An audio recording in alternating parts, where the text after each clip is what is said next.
अस्सलाम वालेकुम जी, क्या हाल चाल है। उम्मीद करता हूँ सब ठीक ठाक होंगे। आप सबको वेलकम हो गया एक नए व्लॉग के अंदर। आज का व्लॉग स्टार्ट करते हैं अपना यार। ठीक है, आज मेरा डे ऑफ था तो मेरे माइंड में एक टॉपिक आया। मैंने कहा ये बहुत इंपॉर्टेंट टॉपिक है क्योंकि हम वीज़ों की बात तो करते हैं, ठीक है, लेकिन क्या है कि ख़र्चा कितना होगा जब आप आएंगे, आपका एक्सपेंस क्या है, यहाँ पे टैक्स कितना देना पड़ेगा, या कोई फैमिली आती है उनका कितना खर्चा है, तो इसमें बात करेंगे। आप सबको वेलकम हो गया all the way from New Zealand.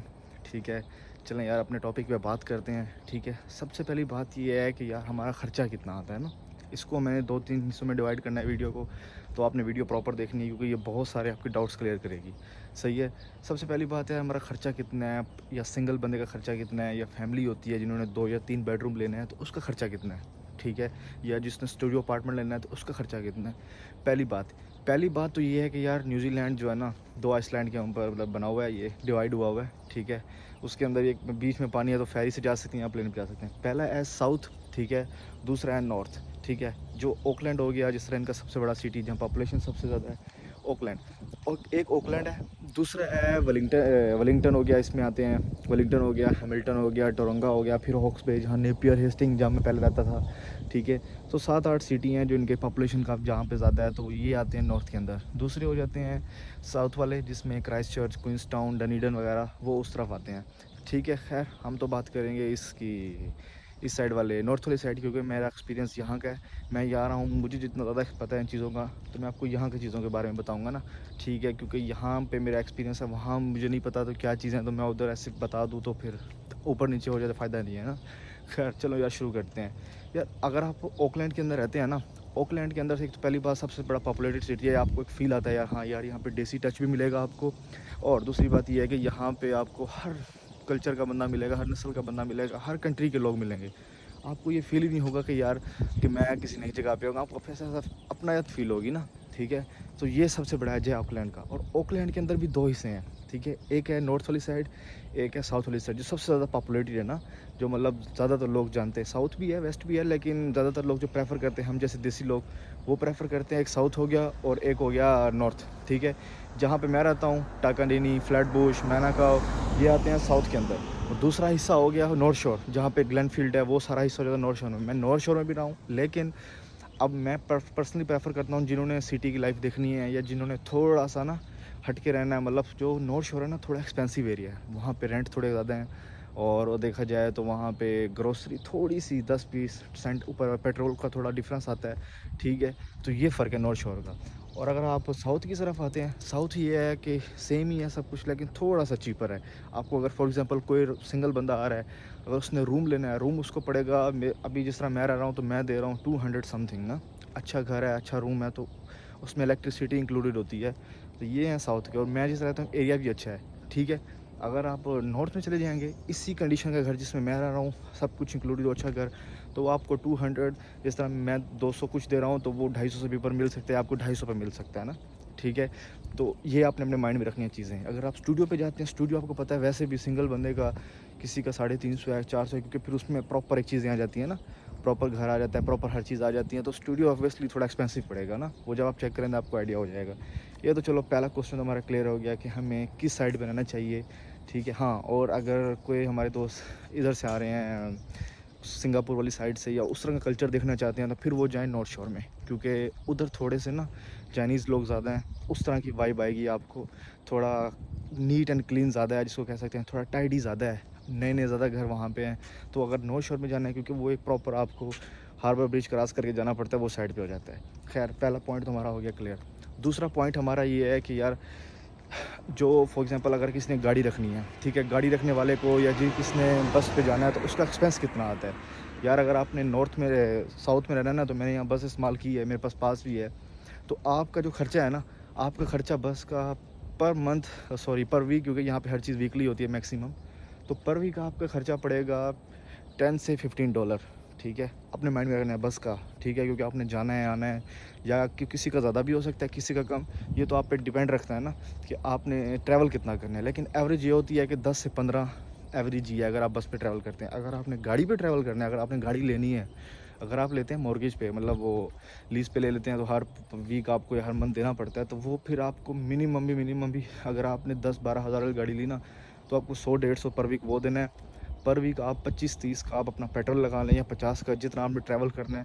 तो मतलब अगर गाड़ी लेते हैं तो आपका अगर हर वीक 100 भी किस्त है ना, तो $100 किस्त लगा लें तो $20-30 पेट्रोल, तो ये आपका तकरीबन 600 का खर्चा है मंथ का, जिसकी 10 से 12 हज़ार की गाड़ी है, रेंट में पेट्रोल वगैरह डाल के, तो इतना है खर्चा तकरीबन बन जाता है उसका 600-700 उसका। अगर किसी की एक्सपेंसिव है तो फिर आप जितना मर्ज़ी ऊपर ले जाए ना, ठीक है।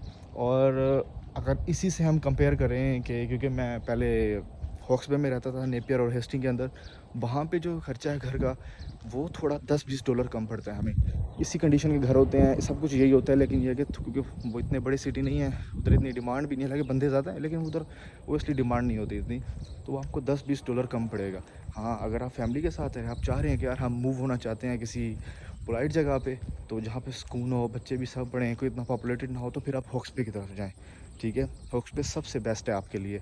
और अगर वहाँ पे भी लेकिन बस का सेम ही है, $10-15 बस के लगा लें, क्योंकि ज़्यादा बड़ा सिटी नहीं होगा तो आप ज़्यादा घूमेंगे फिरेंगे नहीं, ज़्यादा आपके खर्चे नहीं होंगे। लेकिन अगर आपने गाड़ी रखनी है वहाँ पे, तो वहाँ पे सब चीज़ें सेम है, वहाँ पे सेम ही पड़ेगा आपको ना, ठीक है। ये तो हमारे डाउट क्लियर हो गए कि यार हमारा रेंट कितना होगा, या रेंट सिमिलर ही है, 10-20 का फ़र्क पड़ता है, ठीक है, अगर आप ओकलैंड से बाहर जाते हैं। बाकी फ़र्क ये है कि पॉपुलेटेड है, थोड़ा ज़्यादा मॉडर्न है, हर चीज़ ज़्यादा डेवलप है, तो ये फ़र्क है। हाँ जी भाई, तो हमारा नेक्स्ट पॉइंट है कि क्या यार हमारा टैक्स कितना पे करना पड़ेगा। मैं हर चीज़ में बात करता हूँ, कोशिश करें आपका पे रेट ज़्यादा हो, मिनिमम ना हो। अभी जिस तरह मिनिमम मेरे ख्याल चल रहा है $26, अगर आप उसको 40 आवर्स से मल्टीप्लाई करते हैं तो वो 1025 को इस तरह 1500 के 1000 से ऊपर ही बनता है करीब करीब ना, ठीक है। तो ये है, अगर आप 40 आवर काम करते हैं तो आपका टैक्स जो पड़ेगा ना आपको, तो वो आपने अपने माइंड में रखना है। तो 200 समथिंग पड़ता है, या 200 ही है आपका। अगर आप 1000 के राउंड फिगर कमा रहे हैं, 1050 या 1000 कमा रहे हैं, तो आपका 200 समथिंग है, 200 टैक्स देना है आपने पर वीक पर मंथ नहीं, ठीक है।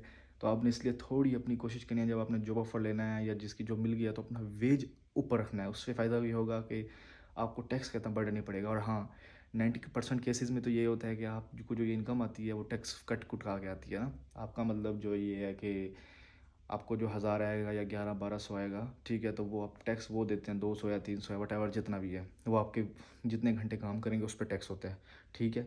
तो आपने देना। और मिनिमम मेरे ख्याल आप घंटे काम कर सकते हैं वो 32 आवर्स हैं या 30 आवर्स हैं, ठीक है। आपने जो न्यूजीलैंड में कम से कम आप अगर आपको जो ऑफर लेता है तो इतने घंटे आपके होने चाहिए।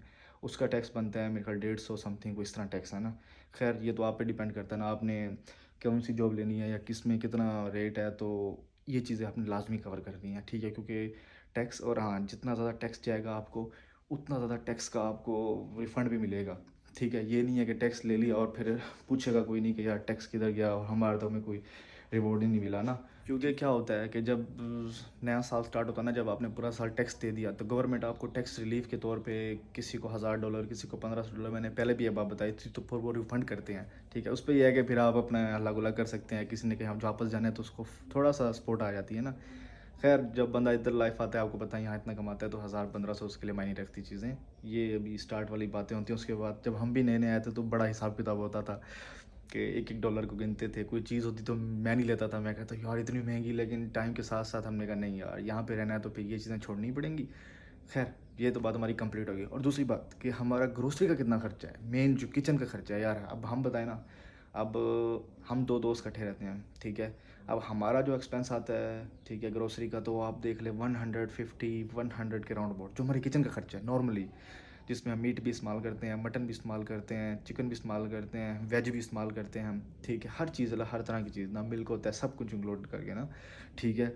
और हमारा तो तकरीबन 100 भी हो जाता है, कभी 150, कभी 200 भी हो जाता है, लेकिन 100 से 150 हमारी एवरेज है दो बंदों की। अगर आप अकेले रहते हैं, ओबियसली अकेले का खर्चा ज़्यादा होता है, क्योंकि फिर बंदा ज़्यादा चीज़ें इस्तेमाल करता है, या बंदे को वो थोड़ा सा ना ज़्यादा इस्तेमाल ही हो जाती हैं। खर्चा फिर इस तरह है कि हम दो में डिवाइड हो जाता है। तो यहाँ पे हमने घर लिया हुआ है, ठीक है, तो वहाँ हम स्टे करते हैं, तो हमारा इस तरह सिस्टम चल जाता है ना, ठीक है। लेकिन अगर कोई फैमिली आ रही है जिसमें फॉर एग्जांपल 3 पर्सन है, 4 पर्सन है, मतलब एक हस्बैंड वाइफ हो गए, उनका बच्चा एक या दो, तो उनका अपने माइंड रखना है कि आपको 200-150 लगने ही लगना है, ठीक है। क्योंकि जब आप नए आएंगे आपको पता नहीं होगा कौन सी चीज़ें कहाँ सस्ती मिलेंगी, ठीक है, कौन सी चीज़ किधर से लेनी चाहिए, तो ये आपको स्टार्टिंग में थोड़ा होगा। खैर मैं इस पर नेक्स्ट वीडियो बनाऊंगा, आपको पता चल जाएगा कौन सी चीज़ें कहाँ सस्ती मिलती हैं और कहाँ से कैसी लेनी है, तो वो आपको एक आइडिया हो जाएगा ना ओवरऑल, ठीक है। ये तो बात हमारी कंप्लीट होगी।